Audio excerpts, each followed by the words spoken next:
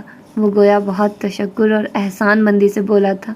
وہ خفت سے ہنسی، کہا نا سوری مجھے بھی کرنی چاہیے، مگر وہ میں ڈنر پہ کروں گا، ادھار رہا، ہفتے کی شام 8 بجے شارپ، مجھے یاد رہے گا۔ وہ سیڑھیاں اترنے لگا اور حیا سینے پہ بازو لپیٹے کھڑی اسے جاتے دیکھتی رہی۔ جب اس کی کار نظروں سے اوجھل ہو گئی تو وہ کمرے کی طرف مڑ گئی۔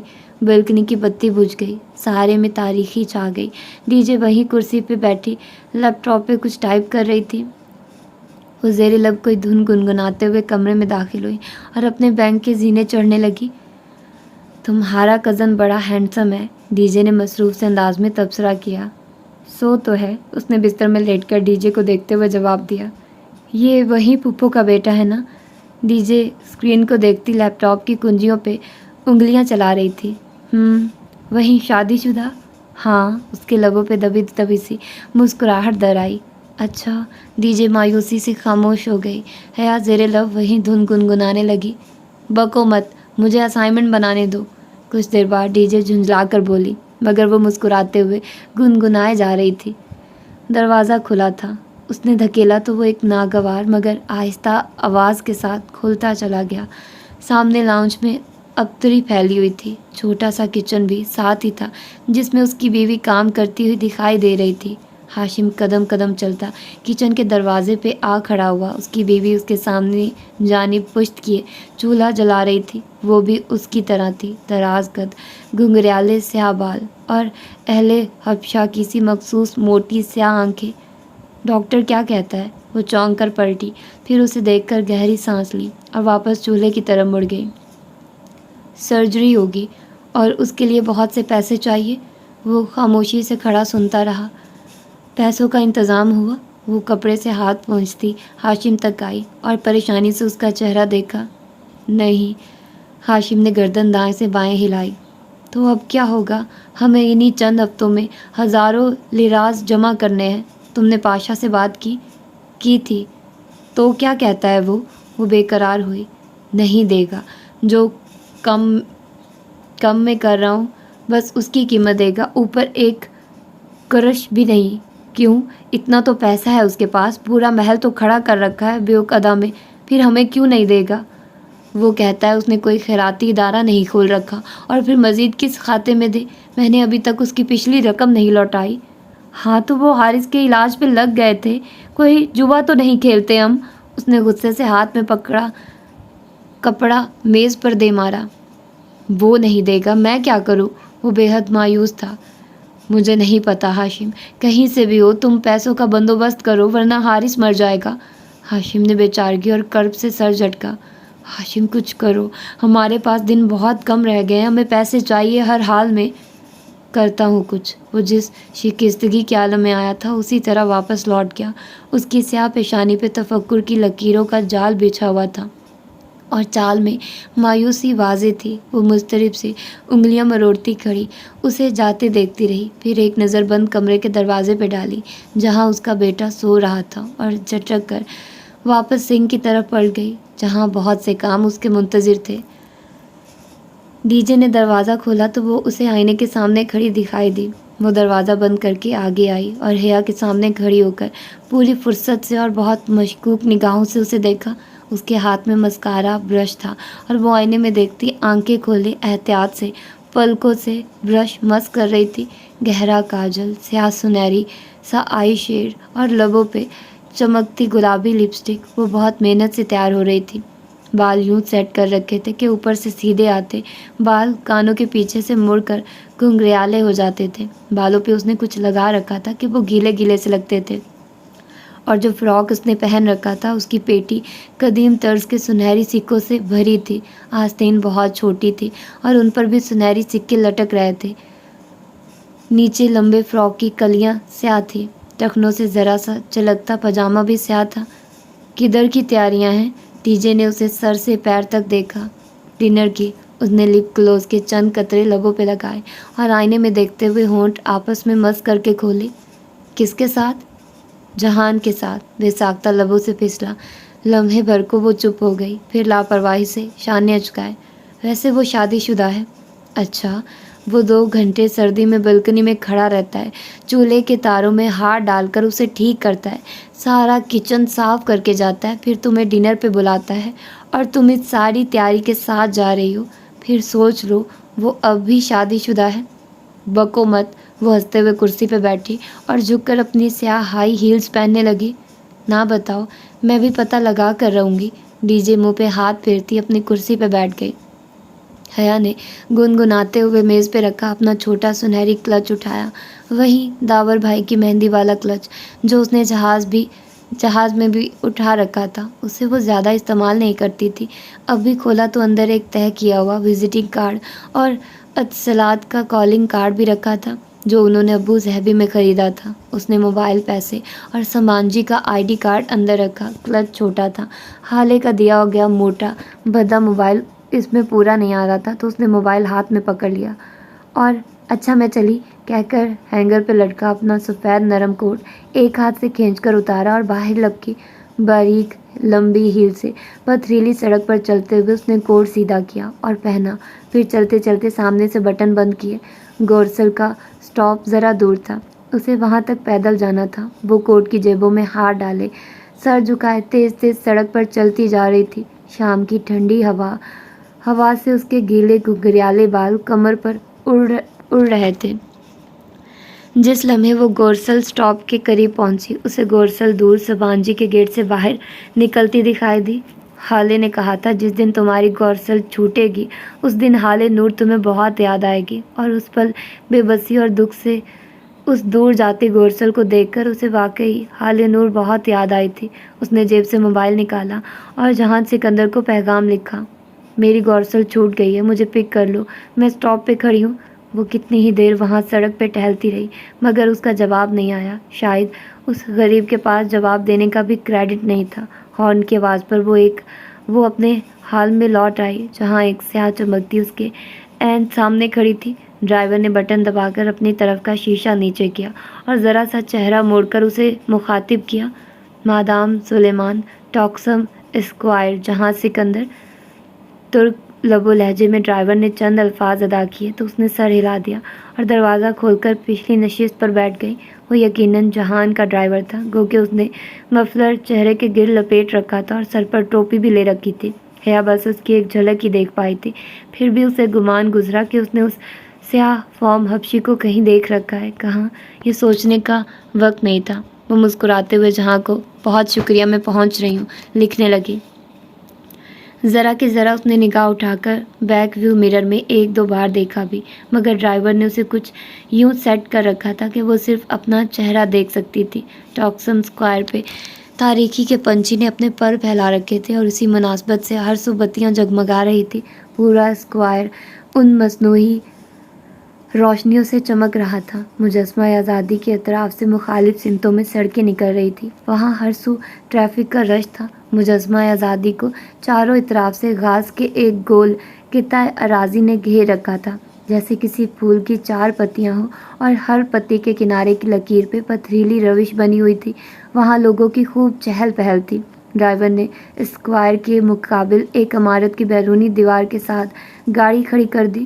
جہان سکندر، اس نے انگلی سے اسی دیوار کے ساتھ ساتھ دور اشارہ کیا جہان سکندر کی سفید کار کھڑی تھی، یوں کہ وہ دیوار کے اس کنارے پہ تھی تو یہ سیاہ کار اس کنارے پہ۔